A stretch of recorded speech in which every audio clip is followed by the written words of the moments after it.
अस्सलाम वालेकुम दोस्तों। दो किनारे ड्रामा में जैसे कि देखा, तैमूर बहुत ज़्यादा खुश हो गया था कि उसकी बहन दुरे शहवार के हक़ में फ़ैसला हो गया, वो केस जीत चुका है। इसी बात को डिस्कस करते हुए अपनी मम्मा फातिमा और पापा के पास बैठकर बातें करता है। आयमा बोलती है, आयमा कहती है तुम्हारी बहन केस जीती नहीं, अपनी ही साजिश और धोखेबाजी और फ्रेब की वजह से वो केस जीत चुकी है।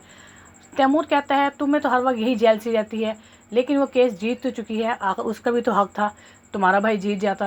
अभी दोनों डिस्कस कर रहे होते हैं, इतने में फातिमा के शोहर की, तैमूर के वालिद की तबीयत ख़राब हो जाती है और बहुत सारे परेशान हो जाते हैं कि इनकी तबीयत ख़राब हो गई है। तैमूर कहता है चले पापा, आपको मैं सामने वाले डॉक्टर के पास ले चलता हूँ, आपका ब्लड प्रेशर और शुगर चेक करवाता हूँ। इतनी में आयमा कहती है मैं भाई के से जो डॉक्टर हैं उनसे कॉन्टैक्ट करती हूँ और वहाँ से आपके लिए अपॉइंटमेंट लेती हूँ ताकि आप अच्छे डॉक्टर को चेकअप करवा सकें। लेकिन उसका वालिद कहता नहीं बेटा, उसकी फ़ीस बहुत ज़्यादा होगी, मैं नहीं उसकी फ़ीस दे पाऊँगा। आयमा कहती है कोई बात नहीं अंकल, तैमूर हम सब मिलकर ये फ़ीस भी दे देंगे, लेकिन आप वहाँ पर चलने की तैयारी करें। तैमूर हैरान हो जाता देख के कि आयमा फिर भी हमारे लिए सोच रही है।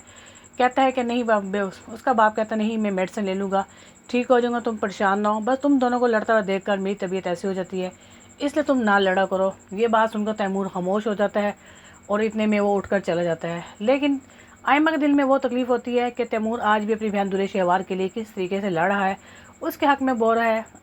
इसी बात को लेकर वो खामोश हो जाती है कि भी उनके पापा की तबीयत भी ख़राब हो रही है।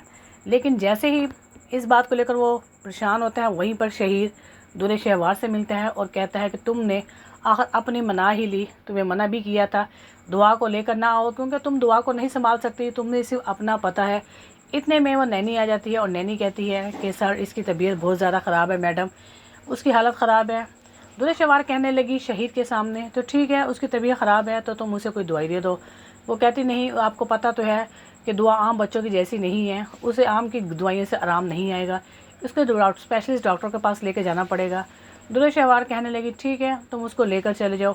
शहीद ये सब कुछ देखकर बहुत ज़्यादा हैरान होता है और परेशान होता है कि किस तरह की माँ है, सिर्फ और सिर्फ अपनी ही साजिशों की खातिर इसने दुआ की ज़िंदगी ख़राब कर दी और दुआ को यहाँ पर ले आई है।